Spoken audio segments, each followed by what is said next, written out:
let's move on to this episode's BGOMG. Mm-hmm. Hashtag BGOMG. So if you've been listening to the podcast at all, you know that hashtag BGOMG means hashtag board game. Oh my God. Oh my God. Things that happen in board games that just scream, oh my God. Going against the spirit of the game. Mm-hmm. This drives me nuts. So I'm going to lead in with this with a perfect example. All right. I was responding back to the Board Game Geek Facebook post. Some guy was asking about, what do you do in a game where people get all diplomatic in a game that's not diplomatic? You know what I'm saying? Like, let's say we're playing Agricola. Okay. And you're like, you know what? If we all band together, we can stop Eric from winning. Okay. He's going to need this, this, and this. So you three take those. You all take that. You take this. You take this. I'll take that. Like, it doesn't even matter. I'm not trying to argue the semantics of the games or whatever, but trying to be diplomatic in a game that's not diplomatic. Like, if you're playing Resistance, diplomacy is the thing. Right. You're trying to discuss that or whatever.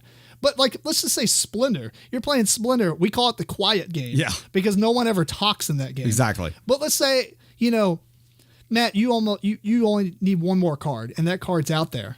And I've already went. And maybe I bought a card where that new card came out. And I'm like, Matt only needs that one card, and he can take it and complete it. You should probably take that. Yeah. Like, what the funny thing about that is I kind of got into my gray area that I was going to explain. Sometimes there's things where it's like pointing out the obvious to people who aren't paying attention. Sometimes it's fine. Like, that one might be a little fine. But if I went further than that and said, let's just stop Matt from getting any blues. Right.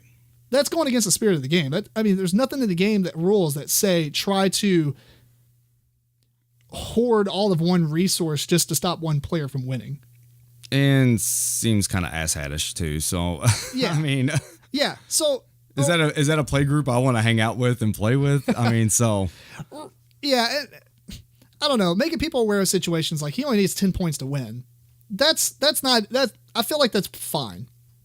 I feel like I kind of contradicted myself from earlier in this, what I've just explained, but just to reiterate, what I'm saying is making people aware of situations are fine, but completely trying to kill somebody or take them out of the game or stop them from winning because you just want to do it.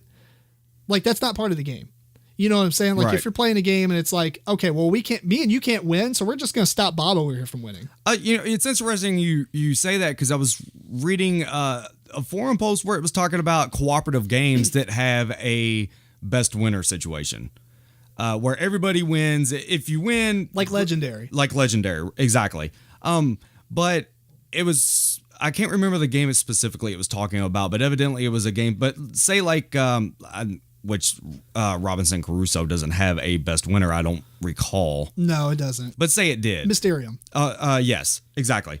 So say you see that I can't be the best winner. Do I toss the game so that nobody wins? Yeah. That's kind of crappy. Why would you try and pull something like that? You would, in the spirit of the game, you would try to first of all, win the game. Right, like Legendary, you're trying to take out the arch enemy of the map or of the stage or whatever that you're playing. So if you can't win, like if you haven't really been doing well, like what? Yeah, you're right. Do you just like sit back and do nothing? Just start ending your turns. I feel like it's kind of poor sportsmanship in that case. Right.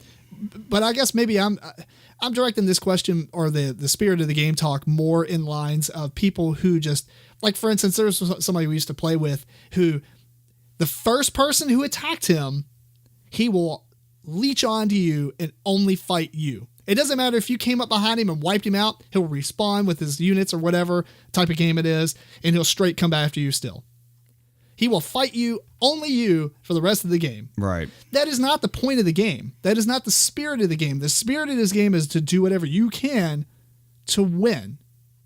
And so it kind of ties into the first thing we talked about, being diplomatic in games that, or what? No, doesn't really call for it. Yeah, the first thing I said about this, I'm sorry.